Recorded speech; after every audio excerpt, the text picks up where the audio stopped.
मिलकर प्रतिज्ञा करता हूं कि निष्कपट होकर विनम्र और सरल भाव से गुरु ध्रुव जटी का शिष्यत्व स्वीकार करता हूं।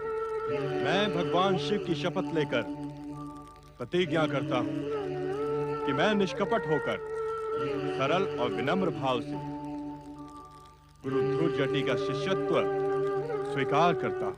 मैं उनके प्रति सदा प्रामाणिक रहूंगा और उनके आदेश को अपना धर्म समझकर स्वीकार करूंगा। मैं अपने गुरु के प्रति सदा प्रामाणिक रहूंगा तथा उनके हर आदेश को अपना धर्म समझकर स्वीकार करूंगा। विजयी भव। भगवान शिव तुम्हारी मनोकामना पूर्ण करे और तुम हमारे योग्य शिष्य बनो। मैं हृदय से आपका कृतज्ञ हूं गुरुदेव। मैंने स्वप्न में भी नहीं सोचा था कि मेरी वर्षों की कामना आज यूं अचानक पूर्ण हो जाएगी। मैं धन्य हुआ। यहां से उत्तर दिशा में 10 योजन की दूरी पर सुमति का युद्ध शिविर है, जहां वो अहंकारिणी युद्ध कौशल का अभ्यास करती है। तुम ये तो जानते ही हो कि महाराज भद्रसेन ने उसे युवराज की उपाधि दे रखी है। वो स्त्री होकर स्वयं को सब पुरुषों से श्रेष्ठ समझती है। इस विषय में मैंने सुन रखा है गुरुदेव, और उससे दो हाथ करने की इच्छा भी थी। मैं जिस अवसर की प्रतीक्षा में था वो आज अनायास ही मुझे मिल गया है। वज्रसेन आपको विश्वास दिलाता है कि आपकी इच्छा वो शीघ्र पूर्ण करेगा। चलो वरुण। जो आज्ञा युवराज। प्रणाम गुरुदेव। स्वस्ति।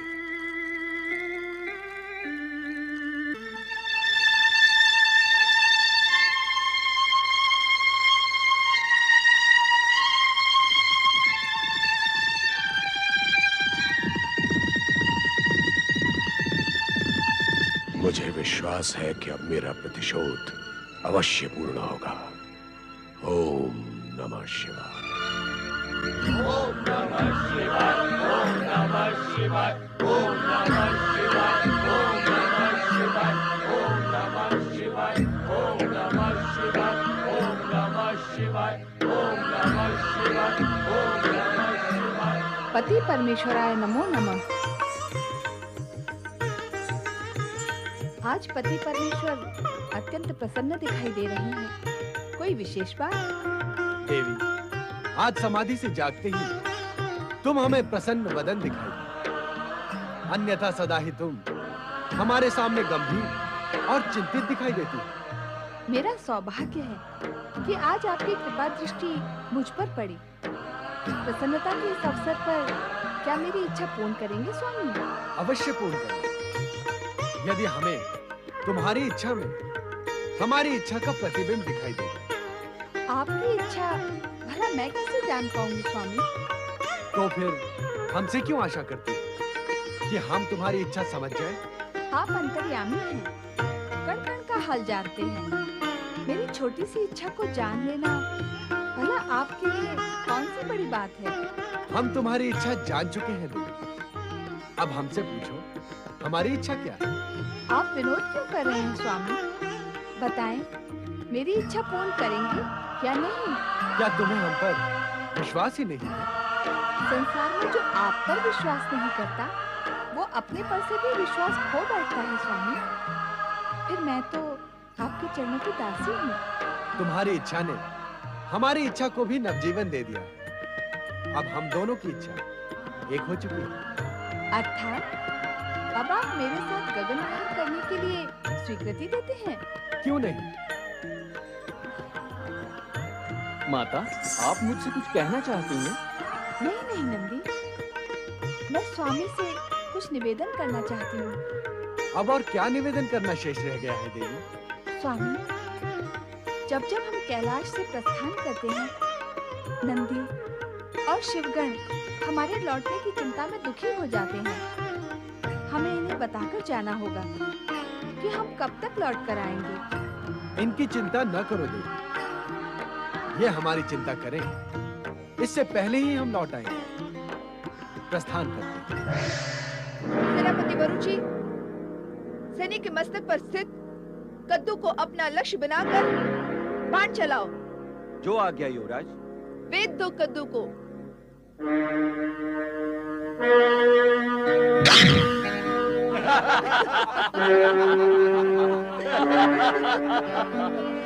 सेनापति, तुम्हारा लक्ष्य तो निष्फल रहा। लाओ, धनुष हमें दे दो। हम तुम्हें बताते हैं कि लक्ष्य को कैसे भेदते हैं।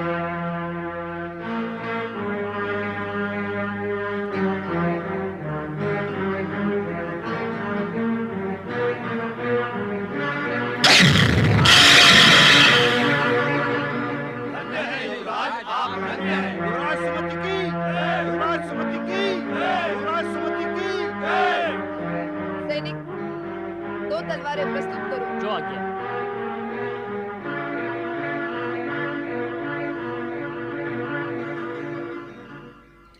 सेनापति, अब हम तलवार से युद्धाभ्यास करेंगे।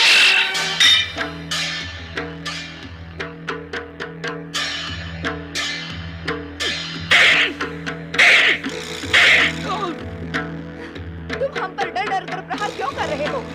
क्या युद्ध भूमि में अपने शत्रु पर डर डर कर प्रहार करोगे? या तुम्हारी वीरता हमारे भय के कारण भाग खड़ी हुई है? नहीं युवराज, हम आपसे भयभीत नहीं हैं। भयभीत होना और क्या होता है?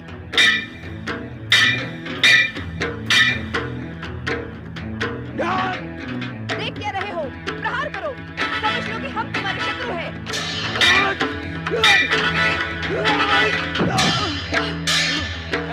युवराज, आपकी वीरता धन्य है। युवराज सुमति की, युवराज सुमति की। सेनापति बरुची, ऐसा लगता है कि तुम्हारी रुचि युद्ध में नहीं रही। यदि हम सचमुच शत्रु होते तो क्या तुम जीवित बच पाते? कदापि नहीं।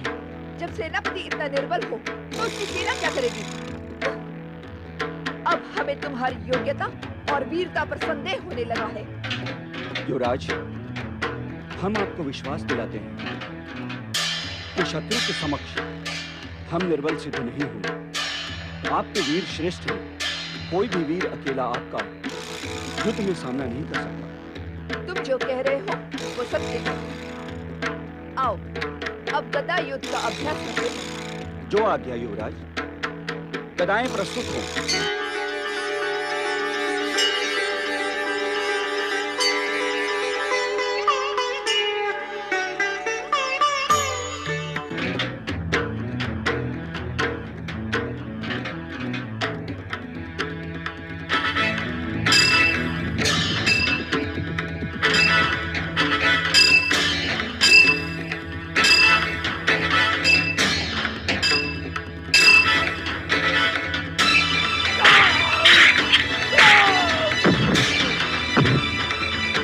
सेनापति, तुम दूसरी बार हमारे सामने शस्त्र विहीन हुए हो। ऐसे ही शत्रु से लड़ोगे तो क्या अपने प्राण बचा पाओगे? युवराज, आप सचमुच वीर श्रेष्ठ हैं। हम सब आपकी वीरता के सामने नतमस्तक हैं। अब हम समझ गए सेनापति वरुचि, हमारी वीरता से पुरुष जाति भय खाने लगी है। अब हम ऐसे पुरुष को देखने के लिए उत्सुक हैं जो हमसे 2-2 हाथ कर सके। वत्स देश की युवराज सुमति, मुझे भी आपसे 2-2 हाथ करने का अवसर दिया जाए। युवराज सुमति, कौन हो तुम? और तुमने हमारी अनुमति के बिना हमारे युद्ध शिविर में आने की धृष्टता कैसे की? एक वीर को एक वीरांगना के पास पहुंचने से कोई नहीं रोक सकता। तुम अपने आप को वीर समझते हो? तुम वीर हो या नहीं, इसका निर्णय तुम स्वयं नहीं कर सकते। यही जानने के लिए तो मैं आपसे शक्ति परीक्षण करने आया हूं। यदि आप मुझे वीर प्रमाणित कर देंगी तो मैं अपने आप को सौभाग्यशाली समझूंगा। युवराज सुमति के सम्मुख अपनी वीरता और युद्ध कौशल प्रमाणित करने के लिए आपको अपना परिचय देना होगा।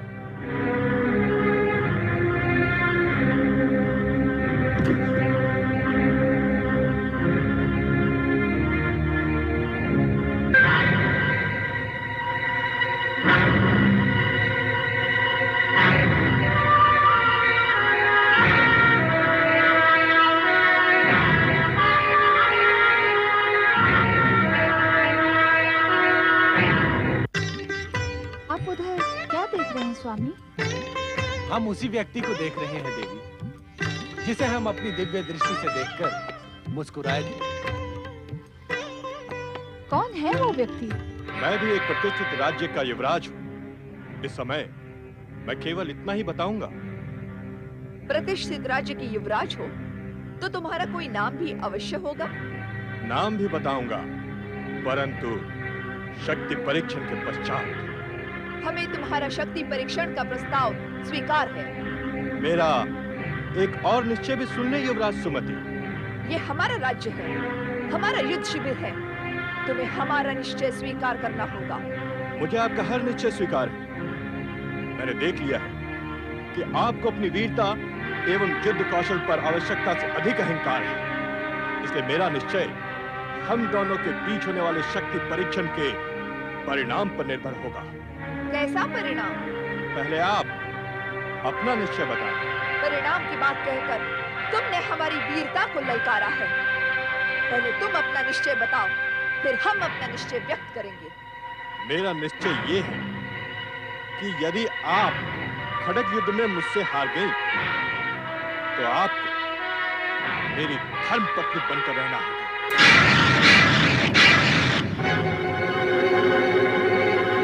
सदा सदा के लिए मेरी आज्ञा का पालन करना होगा। कदापि नहीं। हमें किसी भी पुरुष के अधीन रहना स्वीकार नहीं। हमारे शिविर में आकर ऐसी धृष्टता करने वाला हमारे दंड का पात्र होता है। परंतु पहली बार के अपराधी को क्षमा करना हमारी परंपरा रही है। अब तुम जा सकते हो।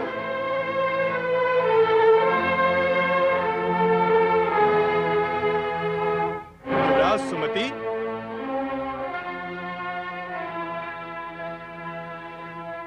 क्या मैं ये समझ लूं कि युवराज सुमति की वीरता की डींगे खोखली है? आप में किसी पुरुष वीर की ललकार स्वीकार करने का साहस नहीं है? सुंदरता को धारण करने वाली सुकुमारी राजकुमारी सुमति में किसी सच्चे वीर पुरुष से टकराने का साहस नहीं है? सावधान! हमारे वीर युवराज का अपमान करने वाले को हम जीवित नहीं छोड़ते। जो हम पर वार करता है उसे हम भी जीवित नहीं छोड़ते। यदि साहस है तो वार करो और परिणाम देखो।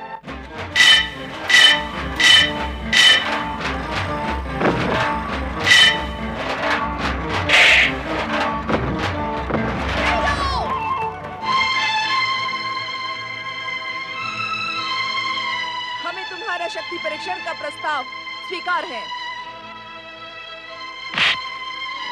दो ढाल और तलवार प्रस्तुत करो। तुम्हारा क्या अनुमान है देवी? कौन जीतेगा इन दोनों में? मैं तो उस वीरांगना के पक्ष में हूँ। देख नहीं रहे हैं किस वीरता से इस पुरुष को टक्कर दे रही है। इस अभिमानी पुरुष को तो पराजित होना ही है। तुम भ्रम में हो देवी। अभिमानी ये पुरुष नहीं, अभिमानिनी सुमति है। सुमति? हाँ, सुमति, जो राजकुमारी के बदले युवराज बन बैठी है। यह युवराज सुमति का ही युद्ध शिविर है और पुरुष का नाम है युवराज वज्रसेन, जो सुमति को पराजित करने के लिए ही यहाँ आया। वीरांगना सुमति वज्रसेन से पराजित नहीं होगी। देवी, सृष्टि का यह शाश्वत नियम है कि अहंकारी का अहंकार खंडित होकर रहता है। युवराज, हमारा भी निर्णय सुन ले। यदि आज द्वंद्व युद्ध में हमने तुम्हें पराजित कर दिया तो तुम्हें जीवन भर के लिए हमारा दास बनकर रहना होगा। तुम जैसी सुंदरी वीरांगना का दास बनने के लिए भला कौन नहीं उत्सुक होगा? तुमने इन दोनों की बातें और मांगे सुन ली देवी? सुन ली।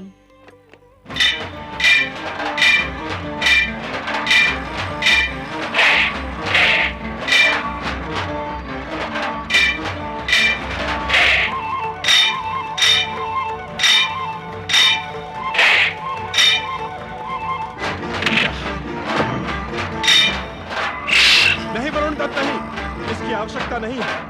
देखिए, वीरांगना सुमति वज्रसेन पर भारी पड़ रही है। वज्रसेन को जीवन भर के लिए सुमति का दास बनकर रहना होगा। अभी उन दोनों का द्वंद्व युद्ध समाप्त कहाँ हुआ है? देखती जाओ, आगे क्या होता है?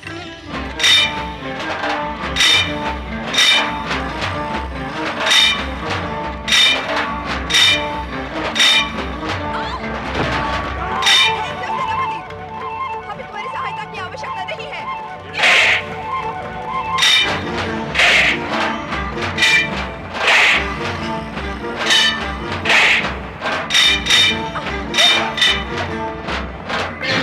युवराज सुमति पराजित हो गई। बहुत अच्छे, मान गया कि तुम वीरांगना हो, परंतु मेरे निश्चय के अनुसार तुम मेरी धर्मपत्नी बनने के लिए विवश हो। यदि प्राणों की रक्षा के इच्छुक हो तो चलो मेरे साथ। नहीं, मार दो मुझे। किसी पुरुष से अपमानित और पराजित होकर मैं जीवित नहीं रहूंगी। एक निहत्थी अबला नारी को मारकर मैं अपनी वीरता को कलंकित नहीं करूंगा। यदि अपने वचन का पालन करना उचित समझती हो तो चलो मेरे साथ। नहीं, हम आपको इसके साथ नहीं जाने देंगे युवराज। हम अपने युवराज की रक्षा करना जानते हैं। सेनापति, राजकुमारी की रक्षा का दायित्व अब हमारा है। राजकुमारी को अपने वचन का पालन करना ही होगा। हमारे युवराज वज्रसेन ने राजकुमारी को पराजित किया है। वज्रसेन, दशाण देश की राजकुमार वज्रसेन, अर्थात हमारे शत्रु। एक शत्रु को अपनी शत्रुता का परिचय युद्ध से पहले देना आवश्यक होता है। वज्रसेन, तुमने अपने आप को छुपाकर मुझसे छल किया है। अब तो युद्ध समाप्त हो गया और तुम मेरी शत्रु भी नहीं रही। क्या हमारी होने वाली धर्मपत्नी भी हमारी शत्रु रह सकती है राजकुमारी सुमति? इसलिए अपने निश्चय के अनुसार अपनी पराजय स्वीकार कर लो और चलो मेरे साथ। निश्चय के परिणाम के अनुसार आपकी भलाई इसी में है राजकुमारी कि आप चुपचाप अश्व पर बैठकर हमारे साथ चली चलें।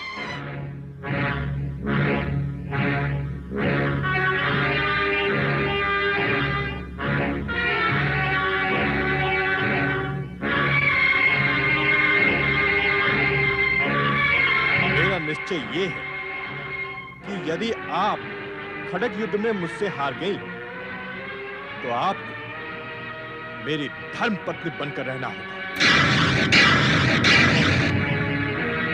मेरा निश्चय ये है कि यदि आप खड़ग युद्ध में मुझसे हार गई तो आपको मेरी धर्मपत्नी बनकर रहना होगा। हमें तुम्हारा शक्ति परीक्षण का प्रस्ताव स्वीकार है। मैं स्वयं अपने अश्व पर जाऊंगी। मेरा अश्व प्रस्तुत हो।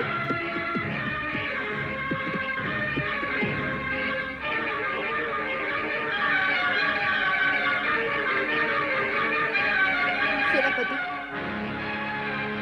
पिताश्री से कहिए मैं अपने सम्मान की रक्षा नहीं कर पाई।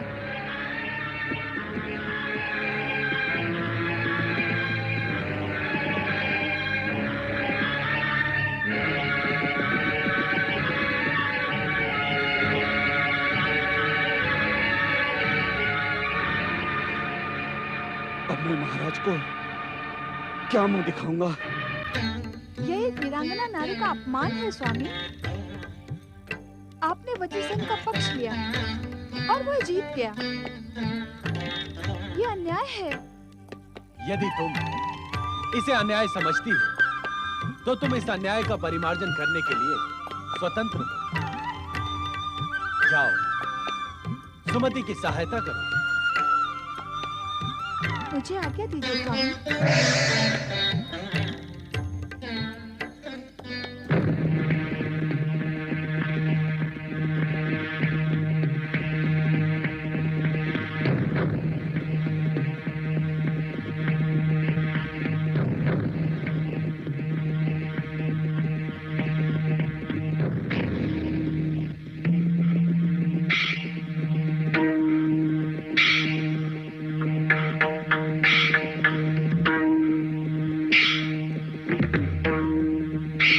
सेनापति वरुण, क्या आज्ञा युवराज? अपनी होने वाली धर्मपत्नी को हम अकेले ही ले जाएंगे। तुम लोग जा सकते हो। किंतु युवराज, अपमानित और पराजित वीरांगना को और लज्जित करना उचित नहीं समझते। जो आज्ञा युवराज, परंतु आपको बहुत सावधान रहना होगा। तुम हमारी चिंता न करो, जाओ। चलो साथियों, आओ।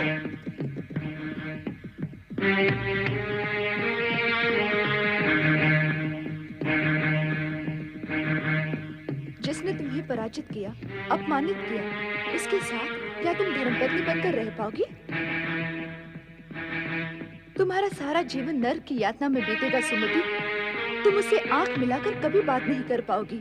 तुम्हारा सारा जीवन व्यर्थ हो जाएगा, व्यर्थ हो जाएगा, व्यर्थ हो जाएगा। क्या सोच रही हो मेरी होने वाली धर्मपत्नी? तुम्हारा जीवन अमूल्य है सुमति। तुम्हारी बाहुओं में अभी इतना बल है कि तुम इस स्थिति को बदल सकती हो। वचन के बंधन से निकलकर इस समय चतुराई और राजनीति से काम लो। निकल भागो यहाँ से, निकल भागो, निकल भागो। सुमति, ये तो वचन भंग है। ठहर जाओ सुमति, ठहर जाओ।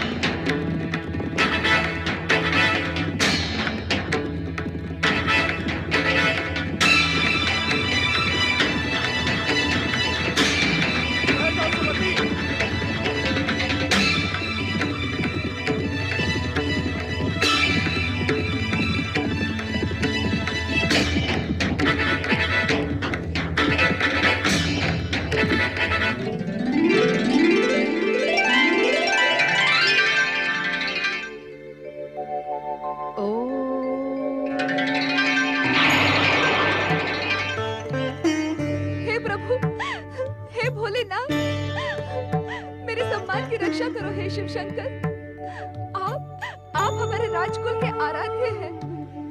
मैं वज्रसेन से शक्ति परीक्षण में हारने के कारण संकट में पड़ गई हूँ। मेरी रक्षा करो, आप सर्वशक्तिशाली हैं।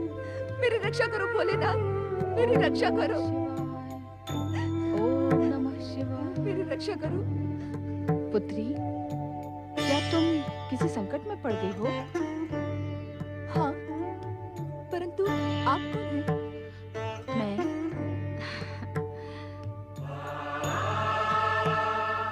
मैं एक शिव ब्राह्मणी हूँ। मुझे पूर्ण विश्वास है शिव पार्वती पर आस्था रखने वाला हर संकट से उबर जाता है। परंतु इस समय एक शत्रु मेरे पीछे पड़ा है और मैं पूरी आस्था के साथ शिव शंकर की शरण में आई हूँ। यह आस्था नहीं, शत्रु से बचने की घबराहट है। जिसके मन में आस्था होती है वह घबराता नहीं है। यदि तुम मेरे स्थान पर होती तो समझ पाती कि घबराहट में और कुछ नहीं सोचता, बस संकट से बचकर भाग निकलना ही होता है। मैं तुम्हारी स्थिति समझ रही हूँ पुत्री, इसीलिए कह रही हूँ कि ये घबराहट छोड़कर भगवान शिव के प्रति भक्ति भाव से एक प्रतिज्ञा करो। तुम्हारा संकट अवश्य टल जाएगा। प्रतिज्ञा?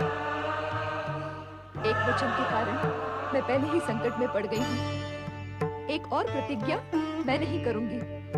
मेरी बात मान लो पुत्री, ये प्रतिज्ञा भगवान शिव के प्रति भक्ति की है। इससे तुम्हें उनकी कृपा भी प्राप्त होगी। क्या है वो प्रतिज्ञा?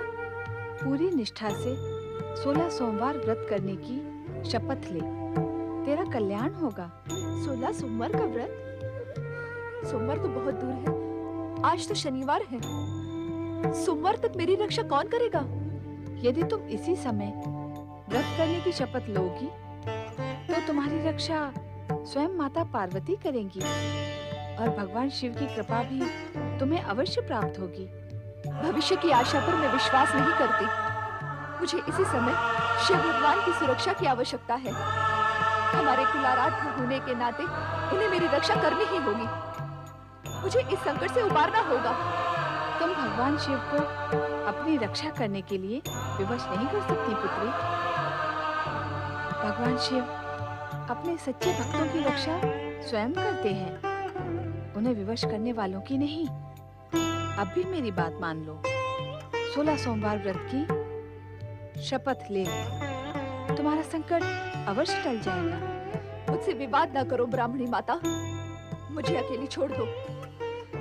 यदि भगवान शिव मेरी सहायता नहीं कर सकते तो मैं अपनी रक्षा स्वयं कर लूंगी। इससे ये सिद्ध होता है कि अपने कुल के आराध्य भगवान शिव के प्रति तुम्हारे मन में तनिक सी भी भक्ति नहीं है। वो भक्ति किस काम की जो समय पर काम ना आए। अब मुझे विश्वास हो गया है कि भगवान शिव और माता पार्वती की सहायता पर आस्था मिथ्या है। आपत्ति पड़ने पर कोई किसी की सहायता नहीं करता। लगता है संकट की काली छाया तुम पर मंडरा रही है। तुम्हारी बुद्धि कुंठित हो गई है। श्रद्धा, भक्ति और आस्था पर से तुम्हारा विश्वास उठ गया है पुत्री। अब तो इच्छा होते हुए भी तुम्हारी सहायता कोई नहीं कर सकता। भगवान शिव तुम्हारा कल्याण करें। ओम नमः शिवाय, ओम नमः शिवाय, ओम नमः शिवाय, ओम नमः शिवाय, ओम नमः शिवाय, ओम नमः शिवाय, ओम नमः शिवाय, ओम नमः शिवाय।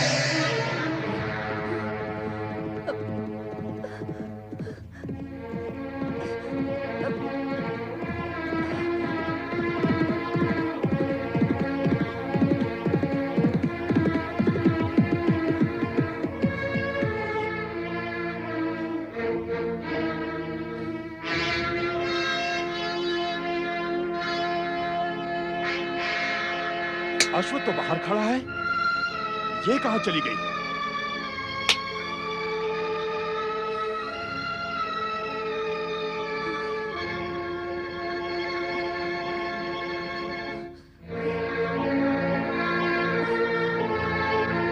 मुझसे भागने की चेष्टा व्यर्थ है सुमति। विधाता ने तुम्हारे भाग्य को मुझसे जोड़ दिया है। अब तुम मुझसे बचकर नहीं जा सकती।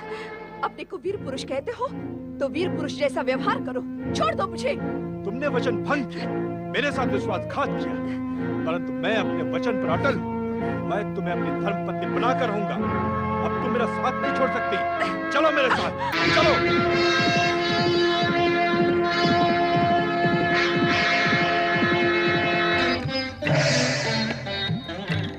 क्या हुआ देवी? अपनी प्रिय सुमति को संकट से मुक्त किया या नहीं? उसकी बुद्धि भ्रमित हो गई है स्वामी। उसके मन में आपके या मेरे प्रति कोई भक्ति नहीं है। अर्थात अब उसे अपनी करनी का दंड मिलेगा। ये तो आप मुझसे अधिक जानते हैं स्वामी, किंतु सुमति ने मेरी बात न मानकर ठीक नहीं किया। हमने तुमसे पहले ही कहा था कि अहंकारी का अहंकार खंडित होकर रहता है। यही सृष्टि का अटल नियम है। अब चलो कैलाश, नंदी और शिवगण व्यग्र हो रहे होंगे।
शिवाय